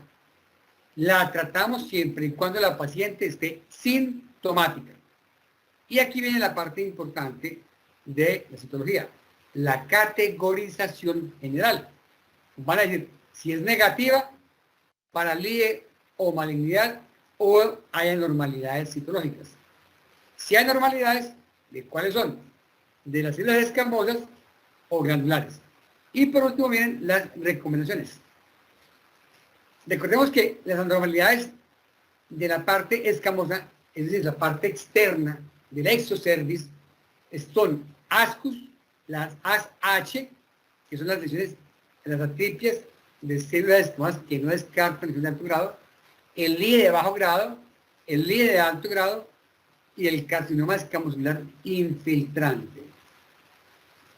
Y las anormalidades glandulares, que son las que tomamos con el citocepillo a nivel de endocervix, nos va a representar las atipias de células glandulares tipo NOS, no específica, las atipias glandulares a favor de neoplasia, el adenocarcinoma in situ y el adenocarcinoma infiltrante. Y por último, vienen las recomendaciones de la citotecnóloga. Otras pruebas de tamización. Entonces tenemos otro tipo de citología, en base líquida o del autotoma. Esta autotoma, estamos adelantando un estudio aquí en el Tolima con unas pacientes de una EPS y en un municipio distante del sur, muy bonito, y aquí en Ibagué, para comparar la autotoma, y ahí tenemos 3 brazos. Más adelante les contaré con respecto a eso. Pero la autotoma, la idea es que eso también existe y se puede llevar a cabo. Otra prueba de tamización es el vía Billy. Este vía Billy se usa básicamente para sitios muy distantes, donde la accesibilidad del personal es difícil, donde la accesibilidad de los pacientes es limitada. Entonces entrenan personales, enfermeras o médicos generales para que hagan el vía Billy. Básicamente es aplicar en el cuello el ácido cítrico y el Lugol, y de acuerdo a lo que encuentren, se hace de una vez crioterapia. Otra forma de determinar el BPH y la colposcopia. Esta charla básicamente la enfoqué en esta guía de manejo. Recordemos que la ASCP, que es la Sociedad Americana de Colposcopia y Patología Cervical, es como que la que marca la directriz a nivel mundial en cuanto al manejo de situaciones anormales. Arrancó en el 2001, después sacó otra guía en el 2006, otra en el 2012 y otra en el 2019, que realmente salió a la luz pública en marzo del año pasado, en plena pandemia. Cuando estamos arrancando con la pandemia ya la revisamos en mayo, abril la revisamos. Otra guía de manejo fue la guía práctica clínica de nuestro país. Aquí debo aclarar una cosa importante, que esta guía se elaboró en el 2014 y realmente se publicó en el 2016. Entonces ya prácticamente salió un poco desactualizada. Y otro estudio aquí importante es el estudio de la perspectiva del screening en cáncer cervical por medio de la IAR. Aquí en ese estudio está el doctor Raúl Murillo, eminente médico del Tolima. Entonces partamos del hecho. La infección con BPH, la paciente se infecta y arranca la infección. Hay un pico en la infección. Pero rápidamente la mujer puede aclarar. En la que persiste, en la que no puede hacer la respectiva aclaramiento, el clearance, entonces va a los 10, 15 años, va a empezar a presentar lesiones precancerosas, es decir, de alto grado o carcinoma in situ. Y ya después puede empezar a desarrollar el cáncer como tal. Pero miremos cómo podemos encontrar este BPH, cómo hacer la detección. La paciente está normal, se infectó. Lo normal es que lo correcto, lo que normalmente pasa es que ocurra un aclaramiento, el clearance. Si no ocurrió, entonces está la infección por el BPH. Aquí en este momento puede ser detectado el virus por las pruebas DNA. Y también puede ser detectado algunas alteraciones por medio de la citología. Esta infección puede progresar o puede regresar. Si progresa, va a ocasionar lesiones precancerosas. Entonces, aquí puede haber alguna confusión entre un NIC2, un NIC3, un líder bajo grado, y aquí entran los biomarcadores. Básicamente, el P16 y el KI67, que van a actuar y van a decir, sí, es un NIC3. Entonces, con base en eso. Cuando esto no se trata ni se ha encontrado, sigue la enfermedad progresando, entonces llega ya a la infiltración y produce como tal el cáncer. En nuestro país, ¿cómo es la tamización? ¿Qué se recomienda? Básicamente se usa el BPH en toda mujer mayor de 30 años. Entonces se recomienda el uso de BPH en mujer mayor de 30 años. Cada 5 años. Y la citología se recomienda para las mujeres menores de 30 años. Ahora, hay que tener en cuenta que la mujer que tenga más de 30 años y que tenga el BPH anormal, o sea, que reporte el BPH positivo, en nuestro país se recomienda la citología de triage. Aquí debo aclarar algo importante. Esa citología de triage idealmente la debemos hacer básicamente con los genotipos diferentes a 16 y 18. En la guía no está consignado esto. Pero ¿qué pasa? Cuando se elaboró la guía, en el año 2014, en nuestro país decían genotipo de alto riesgo y ahí entraban todos. Ya después se hace la genotipificación y dicen 16, 18 u otros. O algunos dicen el 51, el 45, etc. Básicamente, cuando es el genotipo 16 y 18, pasa directamente a hacer colposcopia. Cuando es un genotipo diferente, ahí sí tiene cabida la citología de triage.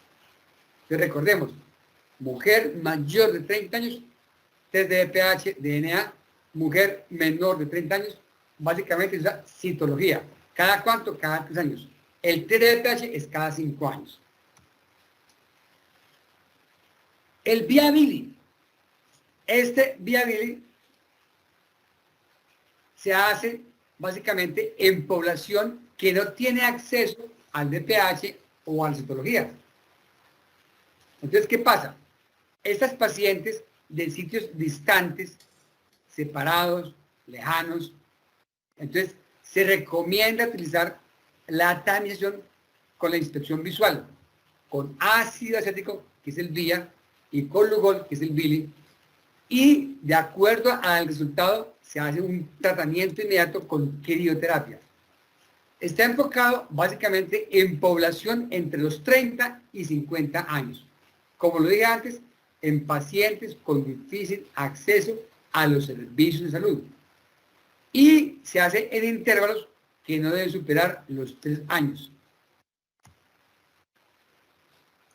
Cuando tenemos una citología cervicotidiana negativa, pero que dice la citotecnóloga, salió negativa, pero no tiene zona de transformación.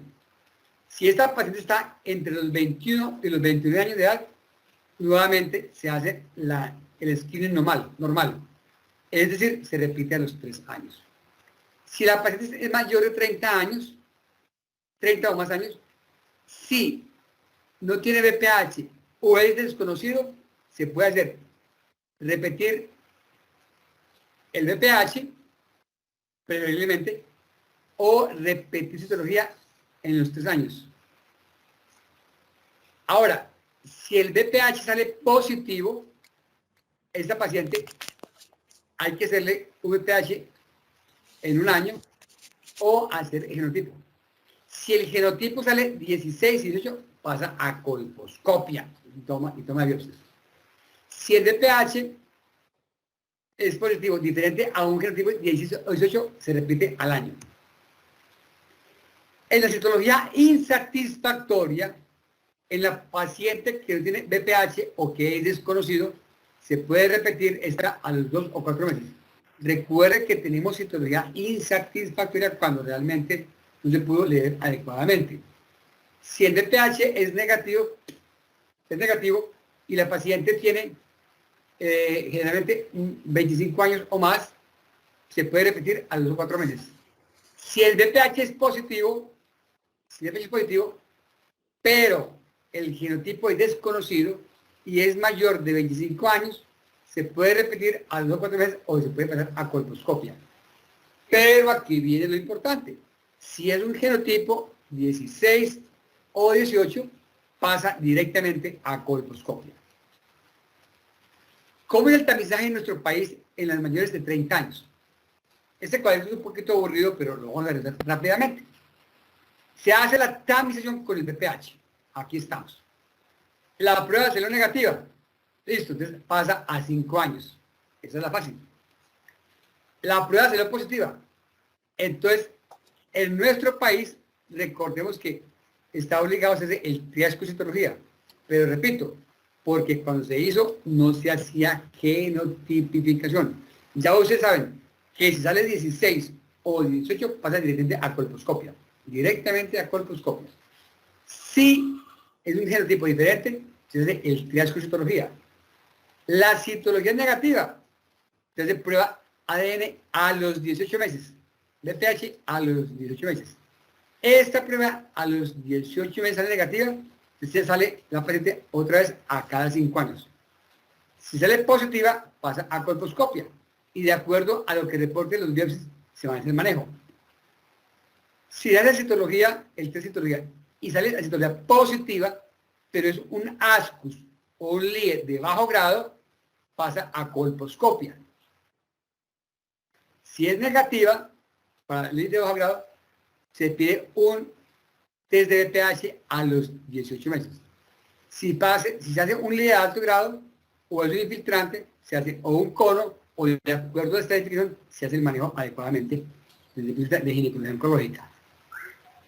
Si la citología es positiva para un AXH o un LIE de alto grado, miren, aquí recomiendan colposcopia, pero lo que está hoy en día recomendado a nivel mundial es de entrada, hacer el cono.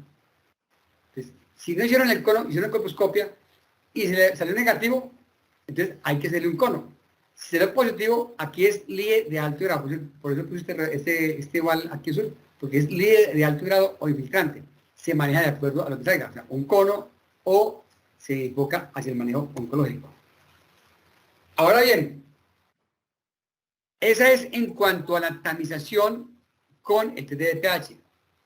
Pero como estamos en la transición todavía, y vamos a encontrar pacientes que nos van a consultar por citologías anormales sin tener test de BPH, entonces aquí vamos a ver esas patologías, esas anormalidades citológicas. ASCUS, ASH y bajo grado. La citología cervicotina anormal en la paciente de menor de 25 años. En la menor de 25 años que tenga ASCUS o LIE de bajo grado, sencillo, se repite al año. Si al año sale otra vez ASCUS o LIE de bajo grado, se repite otra vez al año. Si ya al año sale otra vez ASCUS, ahí sí pasa colposcopia. Pero si en cualquier año que se repite sale ASH o LIE de alto grado o anormalidad glandular, pasa colposcopia.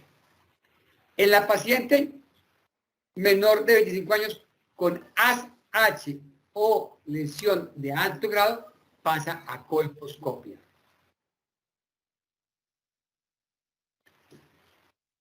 Paciente con BPH positivo y citología de trias con ASCUS o LIE de bajo grado. Aquí está. Prueba positiva. ASCUS bajo grado.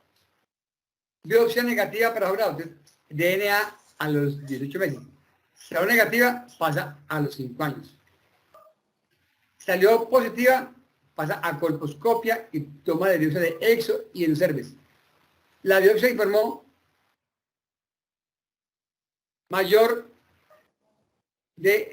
o igual a alto grado. Se hace un cono o de acuerdo a lo que salga se maneja.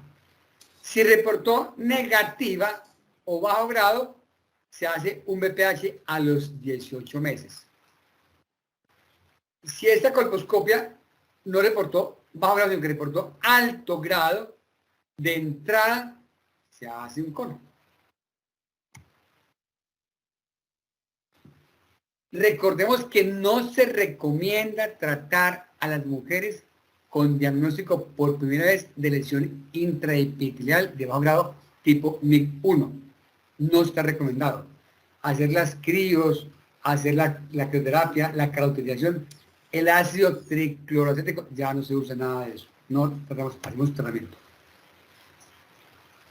Se sugiere realizar procedimientos ablativos de destrucción local solamente en mujeres con diagnóstico de bajo grado tipo MIC-1 persistente y paridad no satisfecha, pero solamente cuando veamos adecuadamente la zona de transformación, nada más.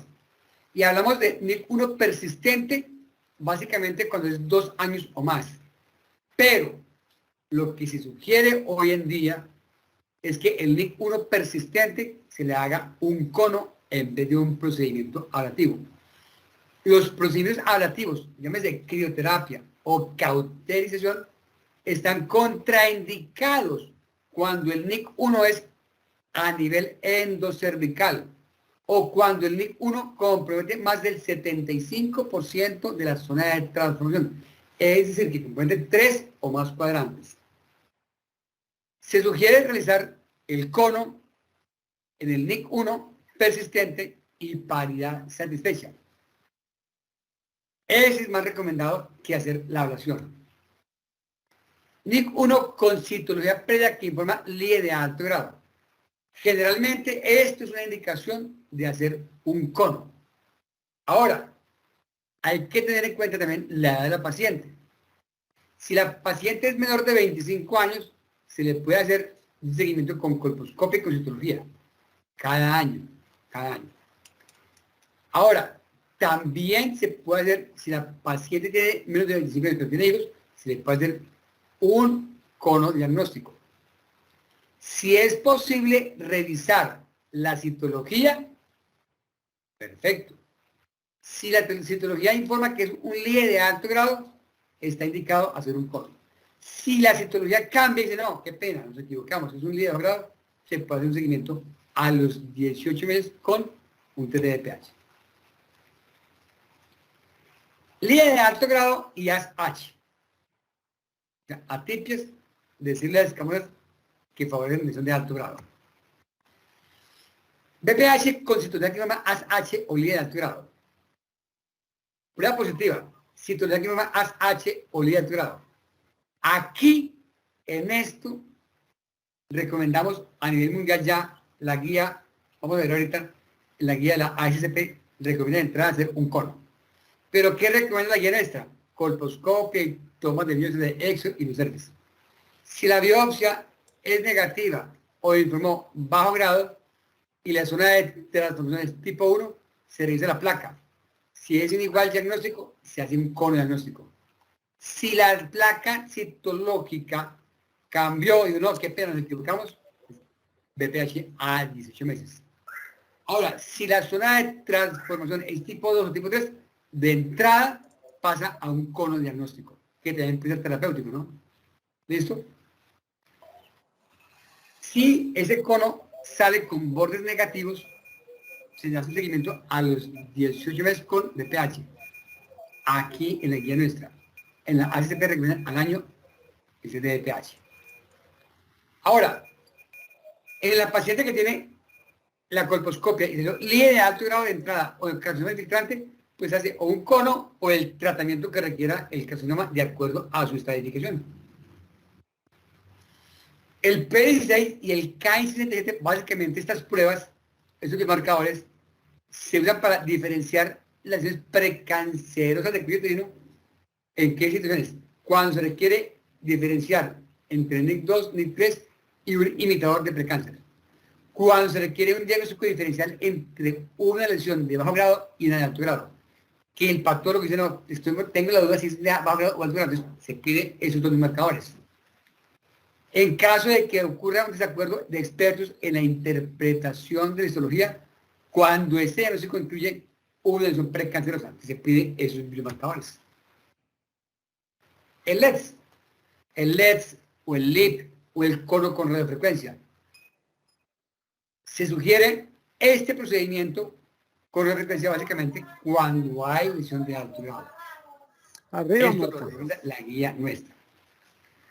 La guía nuestra también sugiere realizar el cono con bisturí frío en lesiones de alto grado, donde los procedimientos con radiofrecuencia no están disponibles. Pero realmente hoy en día en todo el mundo se prefiere el cono al cono clásico que se llama con bisturí en todo el mundo. Se han hecho los estudios comparativos y no hay ninguna diferencia. Él tiene más ventaja que el LEDS, que el cono frío, el cono con bisturí. Ahora, miren ustedes qué dice la guía de la ASCP. La paciente que tenga lesión intraepitelial por citología de alto grado, de entrada se recomienda un diagnóstico, una prueba excisional, es decir, el cono. Se hace el cono de entrada. Ellos no lo ven, se hace el cono de entrada. Y básicamente también cuando la zona de transformación, la zona de la escamocolunar no es visualizada adecuadamente, o es un recurrente NIC2, o la patología a nivel cervical reportó NIC1, NIC2, está recomendado el diagnóstico con el cono. NIC2, NIC3, no se recomienda realizar histerectomía para tratar estos pacientes. Solamente se recomienda hacer la histerectomía cuando tiene una patología sobreagregada. Por ejemplo, tiene miomatosis uterina. De resto no. Se sugiere realizar pruebas BPH cada año para el seguimiento de una paciente previamente tratada por una lesión de alto grado. Y cuando los márgenes son negativos. Básicamente aquí en Colombia se recomienda hasta obtener un resultado negativo. Ya el estudio ASCP ahí involucró una cosa importante, que ahora la vamos a ver, que ya el estudio o el seguimiento de la paciente se trata 25 años después. Es decir, que toda paciente que tenga NIC2, NIC3, carcinoma in situ, y se le haga un cono, debe hacerse un seguimiento cada 3 años, cada año inicialmente, hasta que tenga la prueba negativa de BPH, y después cada 3 años hasta los 25 años. Ahora, cuando en nuestro país que dicen que cuando no haya accesibilidad al test de BPH, el seguimiento se puede hacer con citología cada 6 meses. Cada 6 meses. ¿Listo? Vamos a ver las anormalidades glandulares. BPH con citología que se llama AGC-NOS. Resultado BPH positivo, citología AGC-NOS. Entonces pasa a colposcopia y biopsia de exo y endocervix y de endometrio. Ahí falta una cosa, aquí está el asterisco. De endometrio en las mujeres mayores de 35 años o en menores que tengan sangrados irregulares o que tengan anovulación crónica. Esta ya se fue negativa para el líder grado. Entonces, ¿qué hacemos? Biopsia negativa. Si es fácil seguimiento, prueba de BPH a los 18 meses. Si es de difícil seguimiento, hacemos un cono diagnóstico. Ahora, si hizo la colposcopia y reportó líder de alto grado o adenocarcinoma in situ, le va a pasar para cono. BPH con citología que informa AGC a favor de neoplasia. Entonces, aquí está, se hace colposcopia, biopsia de exo, endocervix y endometrio. Reportó ley de alto grado o adenocarcinoma, se hace un cono. Reportó bajo grado o adenocarcinoma in situ, se hace un cono. Siempre va a tener un cono. Aquí en esta, que sea una adenocarcinoma infiltrante, puede cambiar la opción de que el tratamiento sea diferente. Pero miren ustedes qué dice la AGC. Y aquí hablan básicamente de las anormalidades endometriales, teniendo en cuenta de que ellos tienen mayor incidencia de cáncer endometrial, ellos de entrada hacen biopsia endometrial, cuando hay células endometriales atípicas. Pero aquí viene una cosa importante. ¿Qué recomiendan ellos? En toda paciente que tenga AGC a favor de neoplasia o adenocarcinoma in situ, si a la colposcopia o en la biopsia no se encontró adenocarcinoma in situ o cáncer infiltrante, está recomendado hacer un cono de entrada. Si uno lee toda la guía de la ASCP, va a encontrar en un apartado que dice paciente que tenga AGC a favor de neoplasia o adenocarcinoma in situ, se hace la colposcopia. Y si en la colposcopia no se encuentra lesión infiltrante ni lesión sugestiva de adenocarcinoma in situ, se hace un cono. Está indicado el cono diagnóstico de entrada. En nuestro país, la guía dice, se sugiere usar cono diagnóstico con bisturí, más raspado cervical. Realmente, en nuestro país hacemos, pues está la guía, pero nadie hace hoy en día un cono con bisturí frío. La paciente que tiene, recordemos que toda paciente que tenga adenocarcinoma in situ por biopsia, siempre se debe hacer un cono. Un cono.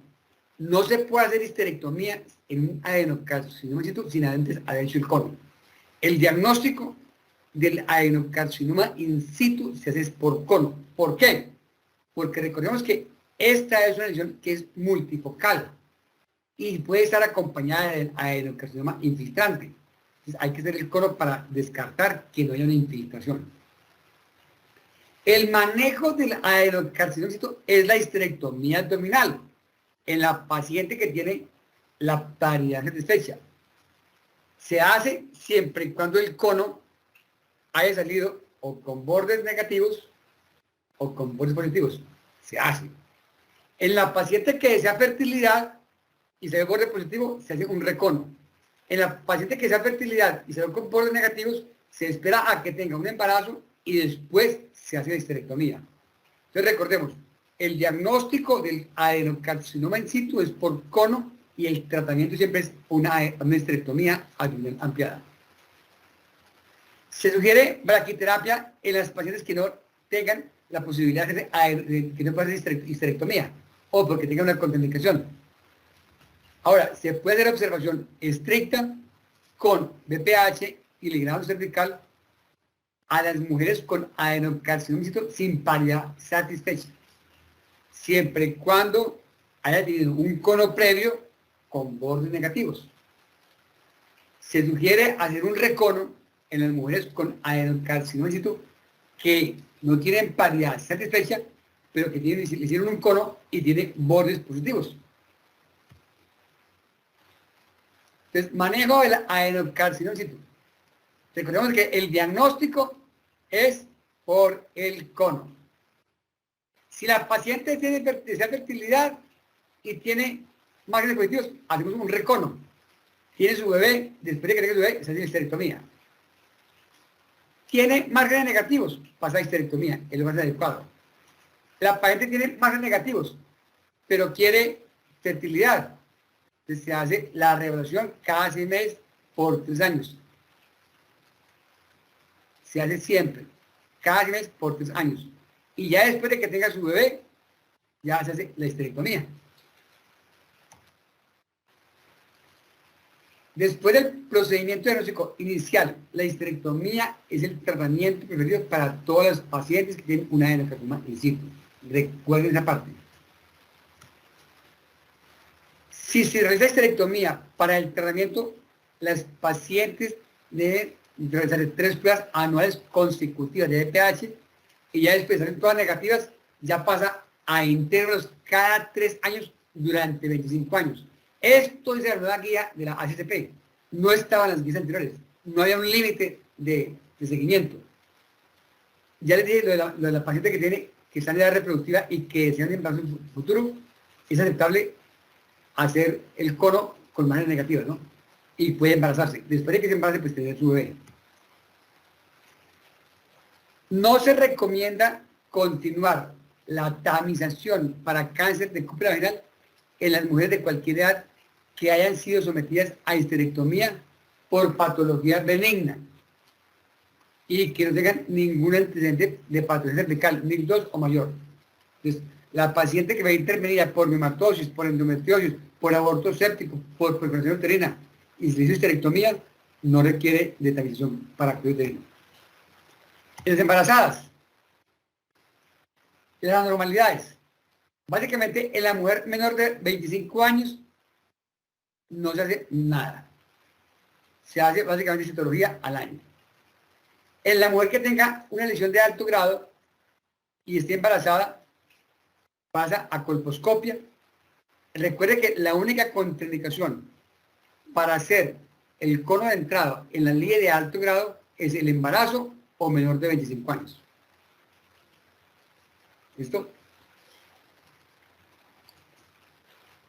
En la embarazada no hacemos biopsia cervical. Entonces, paciente que tenga lesión de alto grado y embarazo, hacemos colposcopia y toma de biopsia exocervical. Si sale un NIC 2 o un NIC 3, se da parto vaginal y 6 semanas después se hace el respectivo tratamiento. Se hace la colposcopia y el tratamiento. Aquí está. No hacemos biopsia cervical en la embarazada, ¿no? La paciente que tiene NIC 2 o NIC 3, durante el embarazo se hace un seguimiento colposcópico durante el embarazo y después, 6 semanas después del parto, se evalúa nuevamente y se define el diagnóstico. El cono durante el embarazo. Solamente hacemos el cono durante el embarazo cuando tenemos una lesión que por biopsia informa microinfiltrante. Y lo hacemos en el segundo trimestre. No hay ninguna otra indicación para hacer un cono durante el embarazo. Solamente cuando hay lesión microinfiltrante diagnosticado por biopsia. Vuelvo y repito, no se hace tratamiento durante el embarazo para lesiones de alto grado, sino de 6 semanas después.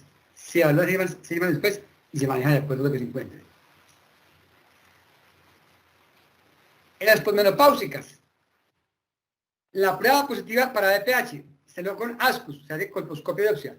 Salió negativa o bajo grado, BPH a los 18 meses. Salió de alto grado, pasa a un cono. Citología que formó ASH o alto grado, aquí está mal, o alto grado. Sale, bajo grado, pasa a cono, alto grado, pasa a cono. Entonces, se sugiere hacer prueba BPH a los 18 meses para el seguimiento de bajo grado en mujeres posmenopáusicas, cuya citología detrás haya sido ASCUS al inicio. Se sugiere hacer cono diagnóstico y terapéutico para el manejo de las pacientes que tienen línea de bajo grado posmenopáusicas, cuya citología detrás inicial haya sido ASH, línea de bajo grado o peor. Puntos para recordar ya la parte final. 1. ¿Qué hacer con las menores de 25 años? 1. No tomar test de BPH. No tomar citología. Si toma citología y es anormal, no hacer colposcopia, excepto que sea de alto grado. Si la envía a colposcopia, no hacer biopsia, excepto que encuentre cambios mayores. Si toman biopsias, no hacer tratamiento, excepto que sea un NIC3.